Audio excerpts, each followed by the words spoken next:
Welcome back to Sailor's Disgrace. This is episode 5. I'd like to begin this with a quote from one of my all-time favorite bands, the Grateful Dead. This song is attributed to Jerry Garcia and lyricist Robert Hunter. The song is Scarlet Begonias, and the line is, "Once in a while you get shown the light, in the strangest of places if you look at it right." And that's what happened to me. I was shown the light in 2016. And it was not exactly an illuminating experience. It was definitely a strange place where it came out of. I was not expecting it. And when it came onto me, when it came up, I was petrified to my core. I was shooken. I was just completely changed by what had happened.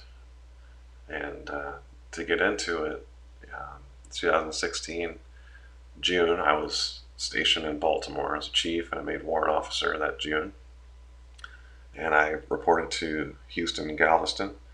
And shortly thereafter, I had to go to what we colloquially refer to as Fork and Knife School.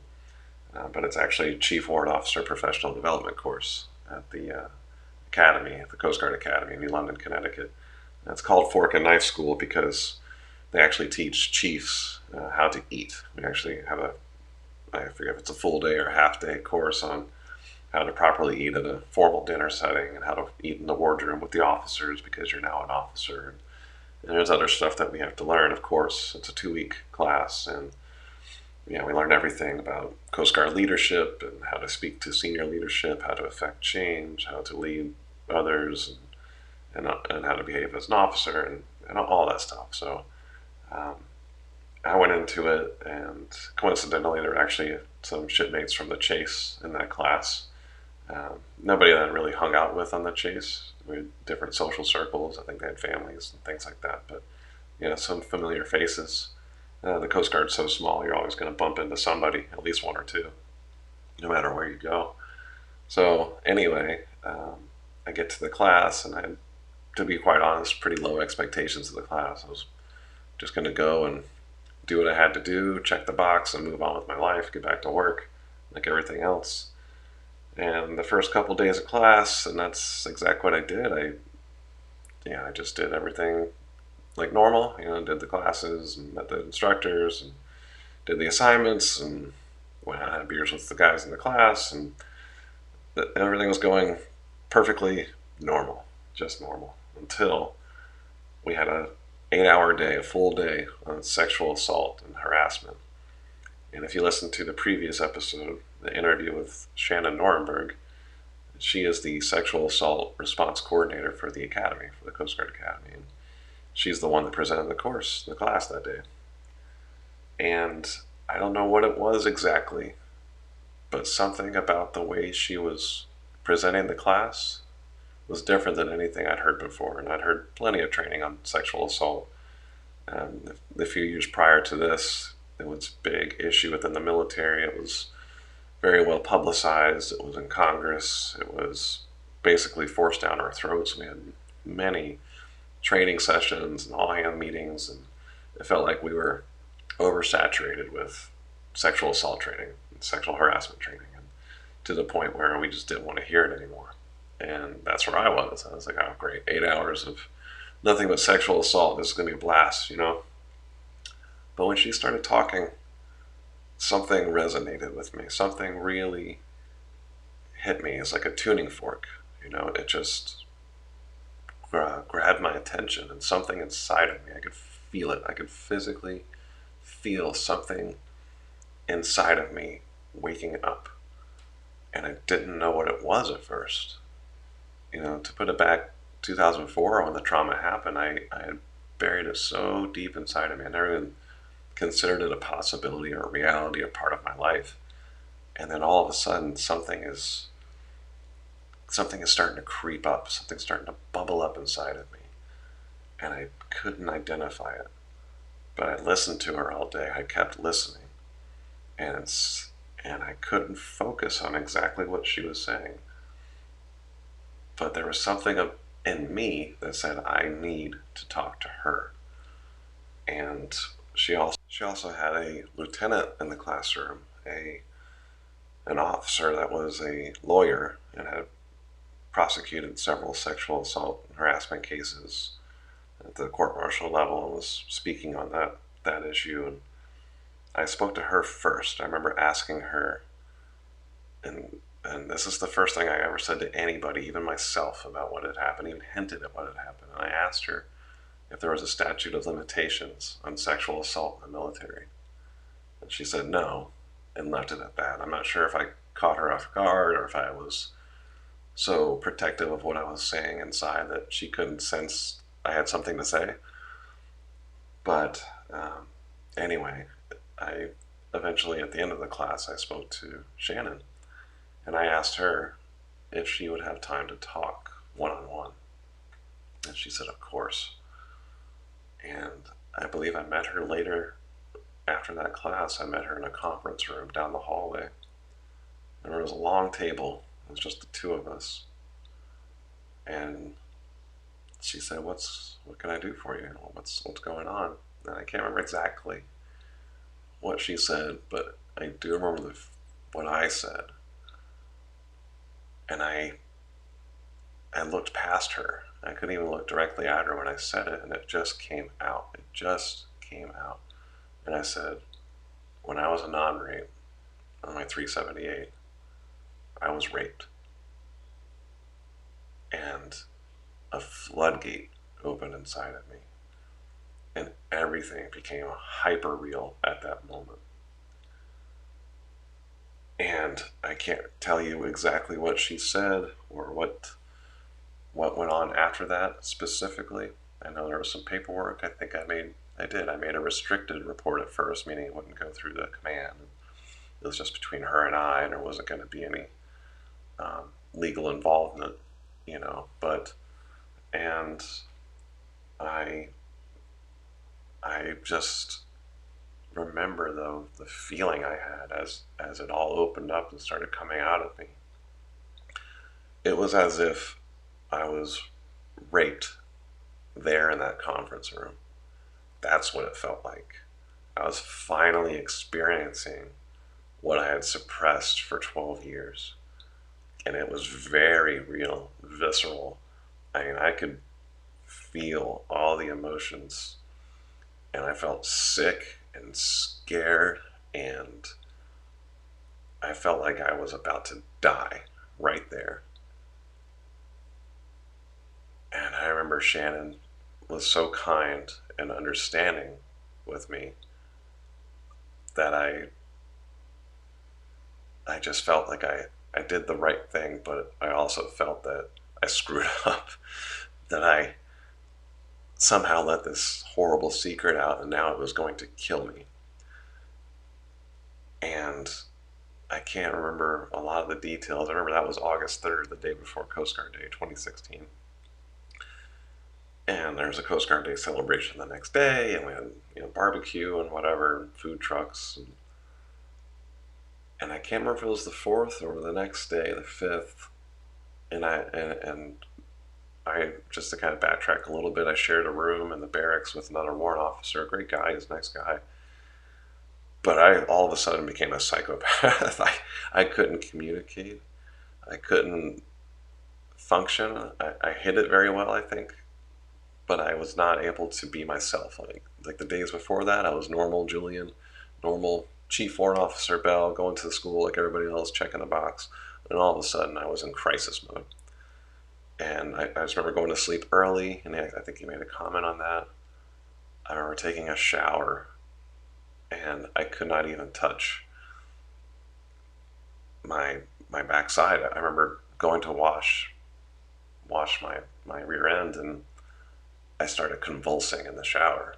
I almost threw up. I remember dry heaving in the shower and about to collapse, and I was so afraid that my roommate would hear, somebody would hear, that I held it in and stifled it, but it was full, total body convulsions. I couldn't even touch where it happened to me because it felt like it had just happened. Like it just happened. And it was powerful, and it was like terrifying. I think it's my key phrase when I talk about this. And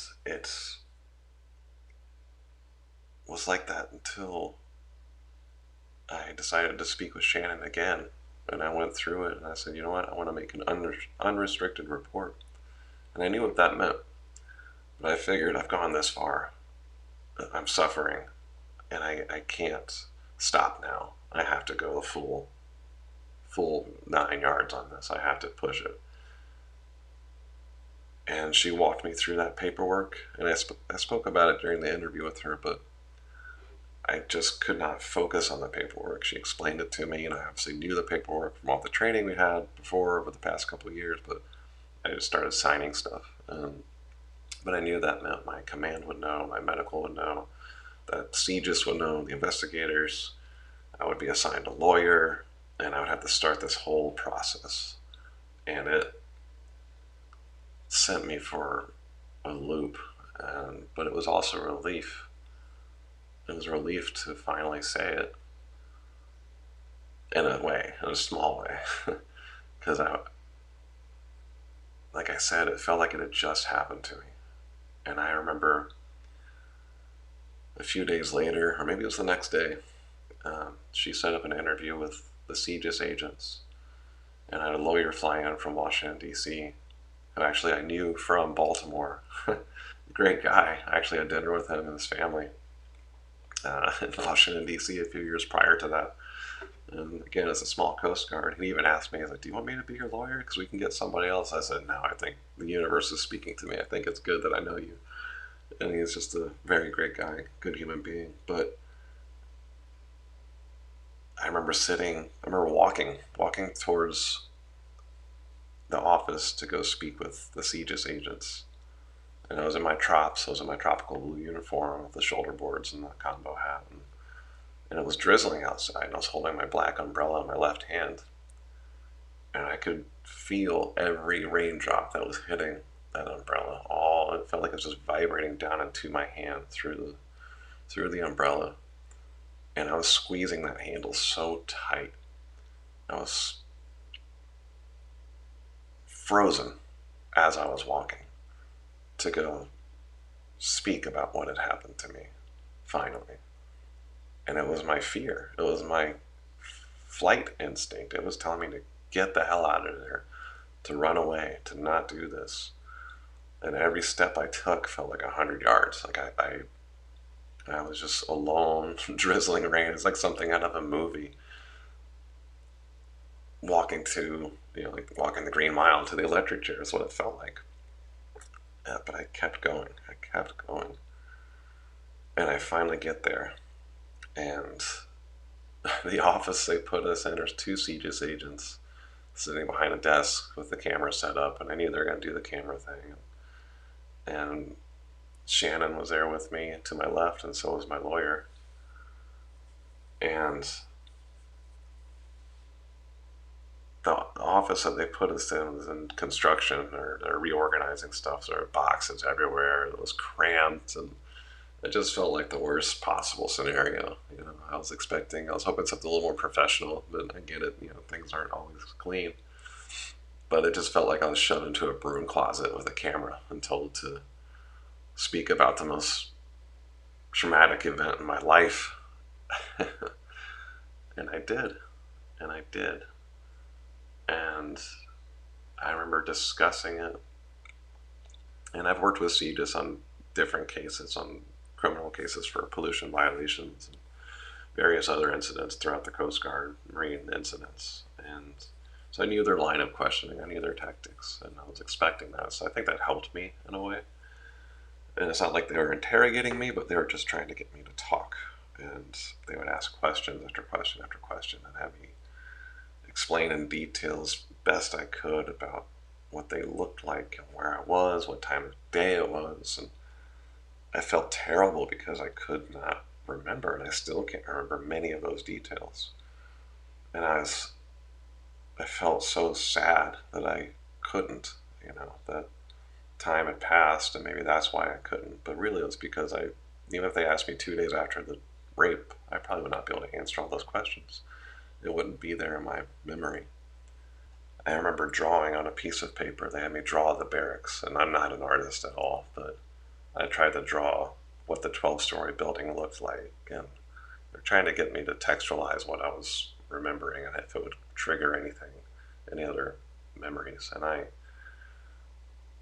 drew the building and I tried to describe the time of day and what floor it was on, and I couldn't recall that information. And then again, they tried to get details in the people's faces, and the only person I remembered was the other Coastie, of course, whose name I remembered, but the other Navy personnel I had no idea. And as I was talking, and I was shaking, and then I started dry heaving. I almost threw up on myself. I remember I had to grab a trash can and spit into it, and they gave me tissues, and snot's running out of my face on the nose, and that was very real. It was very real when it finally happened to me. And I couldn't fathom being able to tell that when I was 19 or 20 years old. And that condition and the way things were in the Coast Guard on the boat, there was no way I could have, me personally, I'm not saying nobody could. There are other people that I'm sure they could, and they did. But for me and my reality and my maturity and my fears and my suppression of everything in my life, even before that, and we'll talk about that later, but I could not face that. It took me until I was in a position of leadership in the Coast Guard. I was a warrant officer.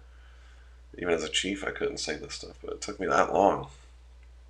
And to become a father and all that stuff, till I finally had the strength to come forward.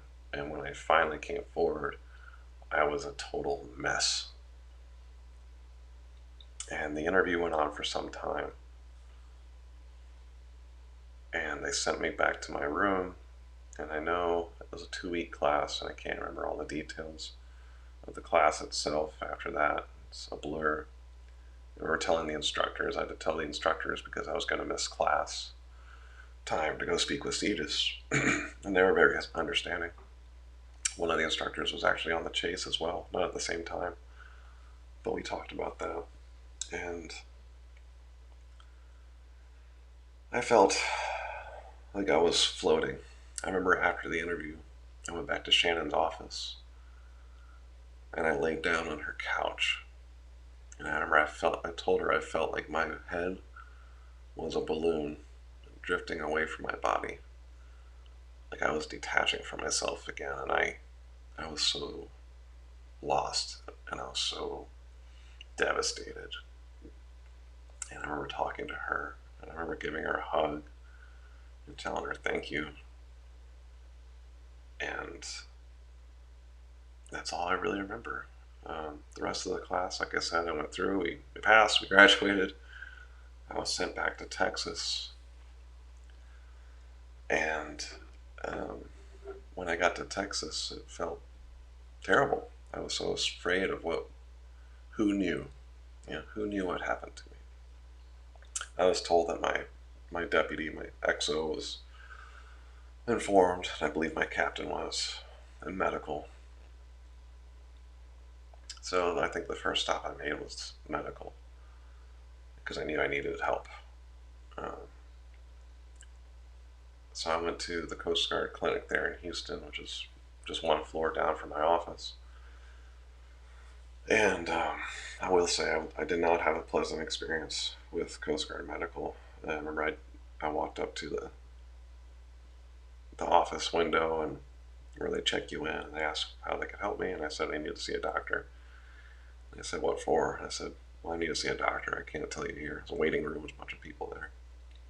And the young HS3 or whoever he was, no fault to him, he's like, well, I need to know. I said, no, you don't. I need to go see a doctor. I said, well, maybe you can write it down on this piece of paper. I said, no, I can't. I need to go see a doctor. And he said, okay, sir, have a seat. So I got a little frustrated right off the bat. Not at him, but I just needed to go see a doctor. I wasn't going to say it in front of all these people in a room. And I finally go back to see the doctor. And again, I'm just scared. And I remember staring at my boots. I'm in uniform, staring at my boots. And he comes in and I just blurted out, about what happened. I was raped 12 years ago and I just came out with it. I'm having a very hard time and I don't know what to do. And he basically started reading off a checklist. Have you thought about hurting yourself? Have you thought about this? And of course I had. Of course. I was, to be completely honest now, 7 years after 2016, I was suicidal. I was absolutely suicidal. But I didn't say it. I knew better. Going back to my first episode and what happened with my shipmate who was being processed out for saying he was suicidal, I knew that if I said that, I'd most likely lose my job. I didn't have 20 years in the service yet. I wouldn't be able to retire. Maybe I can medically retire, but my pension would be much less than if I stayed in for another 7 years to make 20. And what would happen then? What would happen with my family, with my son? My son was only 4 years old at the time, almost four. All that. So I buried that part of it. I could not say that, yes, I'm suicidal. You should probably lock me up. I need to be institutionalized because this is not good. No, I didn't say that. I just said that I'm having a very hard time. I can't sleep. And I needed help. So he basically prescribed me some Zoloft to calm me down and referred me out to a psychiatrist and psychologist. And that was kind of it with the Coast Guard medical. But the doctor was, I wouldn't say doctor, but the Coast Guard medical officer was very abrupt. He could tell he was uncomfortable, which I get. It's not a comfortable situation. But then I had wasted his time. That's how I felt that what I was doing was not important, and he really wasn't there to help me. He was just pushing me out of his office. So be it, And I didn't have any help really, other than that, from the Coast Guard medical side of things. I remember I went and spoke with my deputy around that same time, my second in command, and I just wanted to tell him personally what had happened to me because I knew he was on the phone call from the academy when I made the unrestricted report. He basically said, "I'm sorry to hear that," and I remember I was on the phone call, but I didn't really recall the name of who it was, so he didn't even know who it was. Didn't care. It seemed like he didn't care, and I liked the guy, but that kind of took me aback a little bit. It's like you got a call about someone being sexually assaulted and having a breakdown, and you only remember the person's name. Holy shit. Okay. But he was empathetic at the time and basically said what he should say. If you need anything, let us know. I just went about my day, and I did what I always did. I went back to work. I didn't tell anybody else at work. There was one person I told, but and I told my sister and my wife at the time, of course. I told her, and I continued that way. I started taking the medication, which did calm me down at first, and I switched medications, and it did calm me down at first. I'll give it that. But after a while, it really started to affect me. I had a lot of side effects. I had a lot of sleepless nights and drooling and appetite issues, and I would feel electric shocks in my brain, and it was horrible. Horrible. And I know it affects different people different ways, but I knew I had to get off that stuff. But what really helped me was the therapy. I started a lot of therapy at first, and I am grateful for the therapist I had, civilian therapist, of course. And I went through a lot of therapy to discuss what happened and how to handle it. And I'll talk more about how to handle these things after a different episode, but this episode's more the immediate aftermath of that. And I just want to reiterate that trauma doesn't have an expiration date. It doesn't lie dormant and die. It can creep up at any time, anywhere, and it can come at you when you least expect it. And you can be as strong and as stoic as you want for 12 years, 50 years, it doesn't matter. But if it comes out, it's going to come out all at once. And it's going to be a tidal wave that takes over your life. And it can cripple you.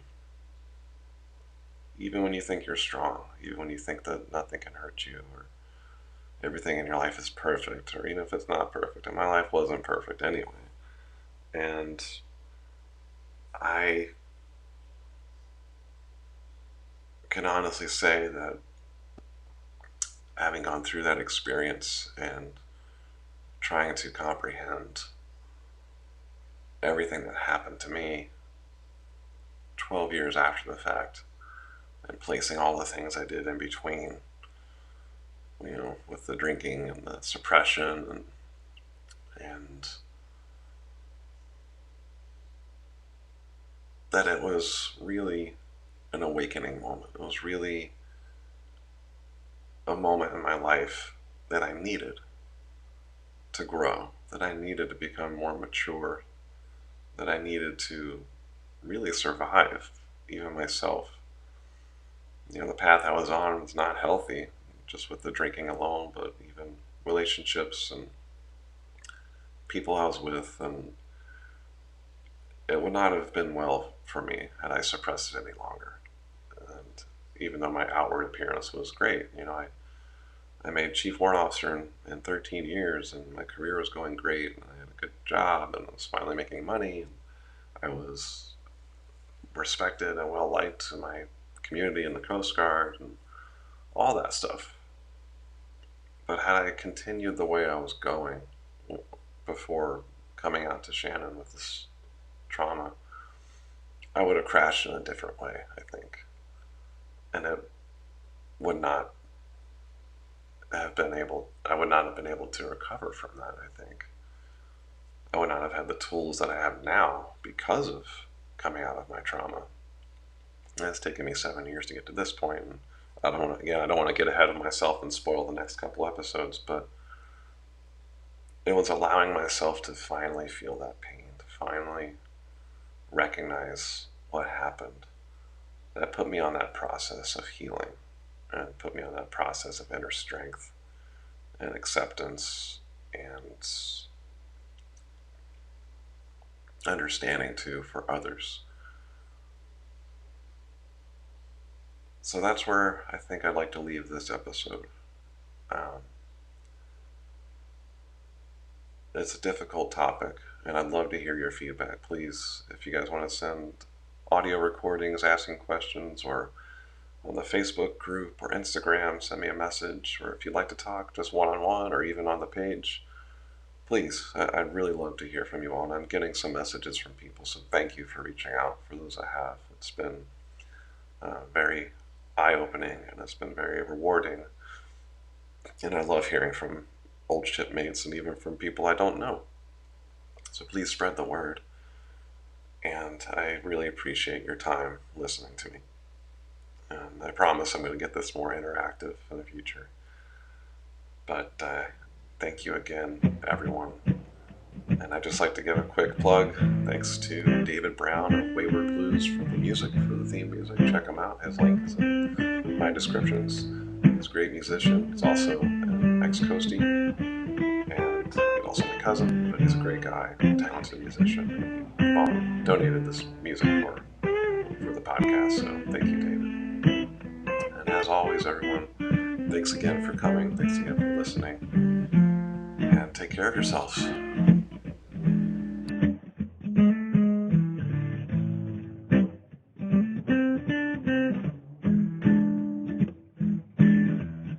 Woke up this morning with a fog around my head.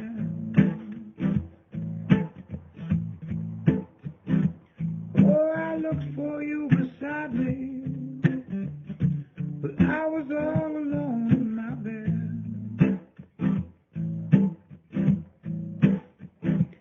Well, I've been down since I was born. Think I'll